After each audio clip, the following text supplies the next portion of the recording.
Well, class, here we are for the conclusion of History 1301, Section 2, Part 4, the American Indians. You know, guys, as we go through this, I'd like to kind of point out, the American Indians is a group, and there's several groups like this, that I believe they get kind of a bad deal. The American Indians were here first. The Europeans did not discover this continent, they only documented the location of it. So we know that there were millions of American Indians that had civilizations. We found out that not all Indians lived in teepees. Several of them lived in multi story houses. That not all Indians were aggressive and not all Indians were peaceful. We kind of figured out that when those English settled up on that East Coast, your Algonquin, your Seneca, your Mohawk, those would be some of the first Indians that would encounter the English. Those would also be the Indians that would help the English stay alive. We also taught, guys, as the Europeans moved westward, the Indians will become more aggressive. It's a Mr. Offer theory. It's not a test question, but I do believe the Indians, like the Apache, quickly realized that there was a saying with the Indians: the white men move in like a river, and they did. The European settlers moved in, and groups like the Apaches quickly realized that they were going to lose their land, their traditions. Uh, they were going to lose who they were, and so they did fight. Well, one group that I did not really discuss that I think is really important is the Comanche. Now, if you're watching this and you're from Texas or Louisiana, the Comanche guys ranged all the way from northwestern Louisiana into eastern Texas, all the way, some of them even as far as Arizona. They were mainly in the southern part of the state of Texas. The Comanche and the Apache were always fighting one another.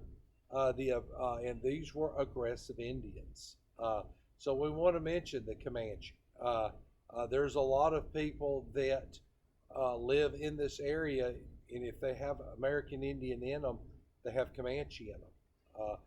Usually, a good telltale sign is the Comanche had jet black hair, dark eyes, dark skin, and I have met several people that when I ask them what kind of, you look like you have an American Indian in your heritage, what is it? They'll tell you from this area that it's the Comanche. The American Indian, this was a tragedy in American history, one of many tragedies, because as the Europeans move into this continent, it will not be good for the American Indians. The American Indians will eventually lose that at Little Bighorn and Broken Knee. When we get further into this, into history, you'll see that. And one of the things I'd like to encourage you is a lot of us have American Indian in you. If you ever have a chance to do one of these DNA tests, or if you don't want to do that, you want to talk to grandma or grandpa, or you'll find out the good chances you do have an American Indian in your family. That heritage is very strong in the United States. Like I said, guys, the American Indians were the greatest horsemen. By far in this continent, they were. And we talked about it as far as horse soldiers. Maybe the Hun, maybe. But the American Indian was just as good of a horseman as probably any of your European warriors would. Remember, we talked about the fact that on this continent, remember, the horse was not native to this continent. The pig was not native to this continent. The sheep was not native to this continent. And the goat, none of those animals were native to the American continent. They were brought by the Europeans over here. So the horse will be introduced inadvertently by your Spaniards. Remember, your Spaniards will bring the horse over here during their conquest. We talked about the fact that I'm sure after the Spaniards got what they wanted, they just left the horse behind, and the American Indian picked it up, and this continent was a great place for the American horse, for those Mustangs to to survive and to grow, and it did. Guys, when we pick up this next session, it will be session 3, 1301 again, and we will talk about the Europeans that come here.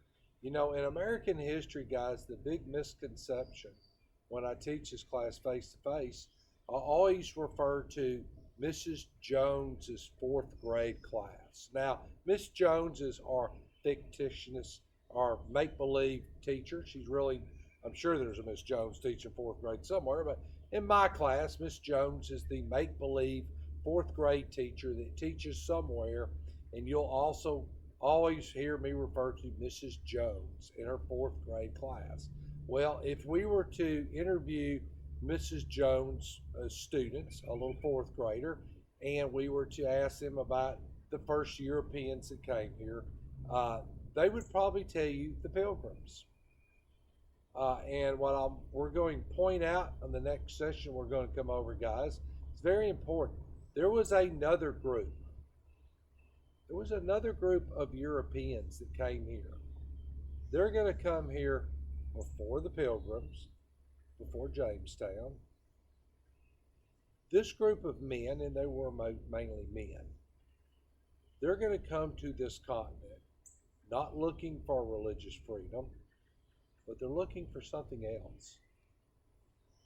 And it will open the floodgates into the American continent.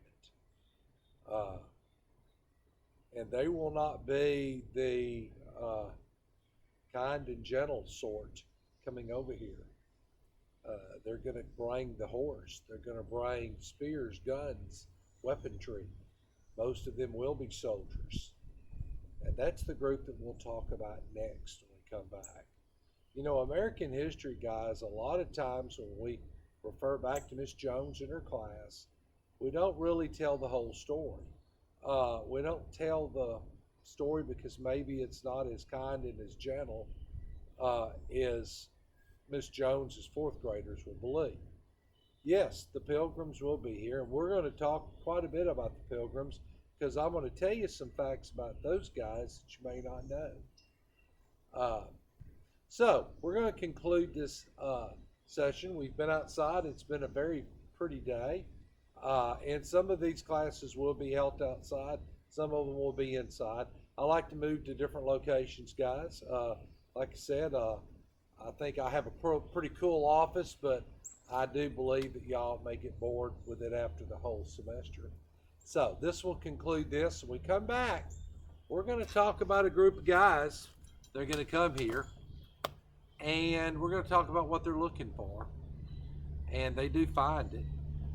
And unfortunately, with this group will come a lot of death and destruction, disease, and really the end of a lot of the American Indians' society as they know it. So, we'll see you guys then. Bye.